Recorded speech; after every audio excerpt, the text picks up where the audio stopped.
One has to have a certain amount of strength, balance and fitness to be able to live in a dementia unit, especially if the room is a long way away from the lounge.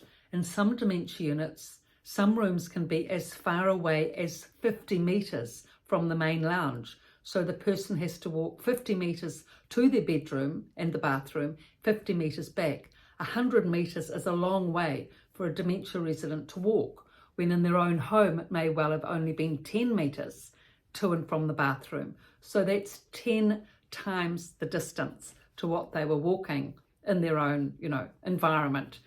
So that being the case, that means that they've got to increase their fitness, increase their stability, make sure they have the balance. Will their painful joints tolerate it? Have they got the strength of musculature and the cardiovascular fitness to do it? There's a lot of things to take into consideration in terms of a person in a dementia unit, especially if their room is a long way away from the main lounge, and whether they can make the distance. It's quite nerve-wracking. If you've got rheumatoid arthritis or osteoarthritis, it's painful. It's really painful. Walking on sore knees to get to the toilet, which is 50 metres away, is very different to walking 10 metres in your own home in a familiar environment. Similarly, if you've got emphysema and you're short of breath, 100 metres to walk is a long way. It's extremely difficult, especially if there's direction orientation problems into the bargain, as there often is with people with dementia. So that's why people with dementia need all our support to be able to make it in terms of walking and finding their room. That's why good solid shoes are important, a good identifiable walker, an identifiable door so they can easily see it, prescription glasses so that they can see their name once they arrive, etc., etc. Every single aspect is important because there's so many disadvantages with dementia, so many disadvantages that the person has to combat. As well as that, they may have physical disadvantages, like, Parkinson's, for example, that can often happen, which is an enormous disadvantage because that gives a lack of balance, and then the gait, rather than being long, easy, long strides, the steps become shorter and shorter and faster. It's called festinating gait. And as the person gets into that mode, they can easily trip up and lose balance. It's a very sad condition. And unfortunately, it's far too common in dementia facilities. Some of it can't be helped because Parkinson's and dementia can sometimes go hand in hand, but sometimes also it is medication related. Now, you can tell whether this is medication related by an example I'll give now. So if when your mother comes in, she comes into the facility, she's fit, she's got no other diagnoses other than dementia, so she's healthy, she's a good walker, she's got strong strides and everything's okay except for the dementia. Now, if after a week or two of coming into the facility, she's been unsettled, the staff have asked for or suggested an increase of medication, and the power of attorney has suggested that, the nurse has suggested that there's an increase of medication. The power of attorney has to okay that and say the power of attorney has okayed that medication.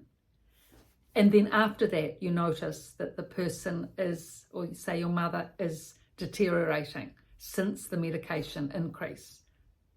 Very likely that it's side effects from the medication, especially if she's had those symptoms haven't been apparent before, and then after the medication, quite quickly, these Parkinson's symptoms are apparent: festinating gait, shuffling, tremor, a rigidity with the muscles, etc. So that is when, as a relative, if this happens and you can see that your mother's gait is really unusual, that she's always been a good walker, she's always had a good stride, she's always had good balance, and now she can hardly walk more than 10-20 metres and her balance is off key and her steps are increasing faster and faster, and she's often tripping and even falling as a result. It has to be something. So it could well be medication. Now, that being the case, it's important to call a doctor's meeting at that point, not to wait for another 3 months for the next doctor's meeting, but rather call for a doctor's meeting and express your concerns, which you have every right to do, and say, you know, that mum's always been fit and healthy. She's got no diagnosis of Parkinson's or any other, you know, condition that would affect her walking, like arthritis or emphysema. She's perfectly healthy, aside from the dementia.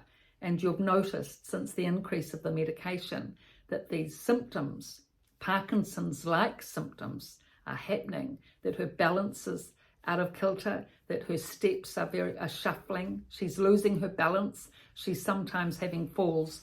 Alert the doctor to this. Now, the nurse may well have alerted the doctor, and that's good, so the doctor may well be alerted, but it's also important that the relative has their say, and being the voice of the resident being unable to express their concerns, of course, so you as the relative are the voice for the resident.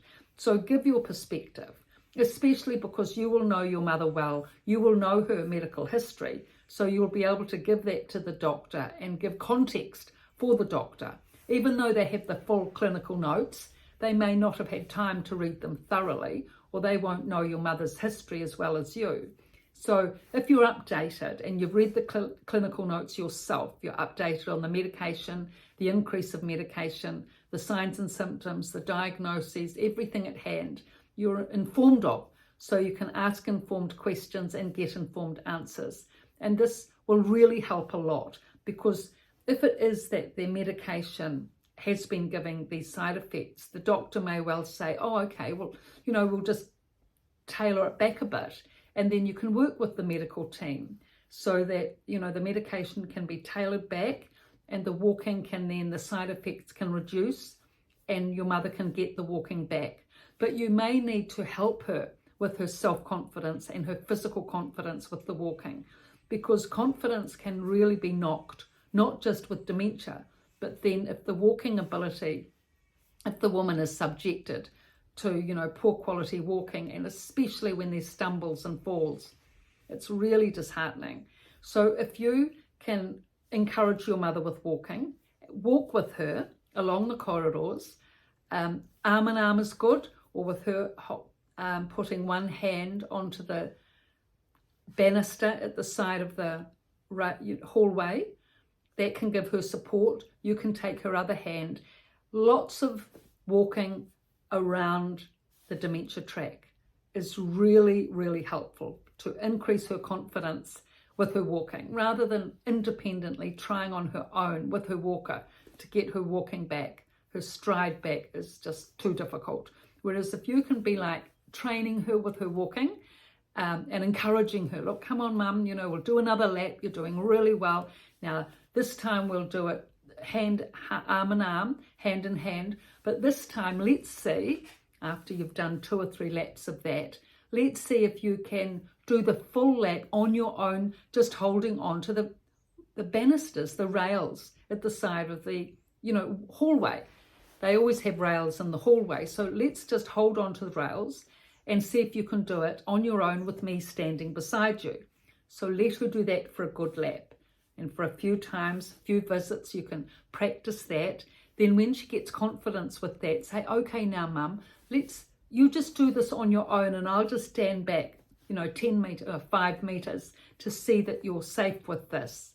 So she can do a lap, holding on to the rail on her own, increasing confidence. Stride out, mum, stride out. So she's getting the gait back, her walking's improving. Then, once she gets the confidence with this, she can do this independently on her own when you're not there. And then she'll have a good chance of being able to get the stride and walking pattern back now that the medication's reduced. So I've written these 2 books, The Resident's Voice and The Resident's Rise. Thank you for your supports and likes. I really appreciate.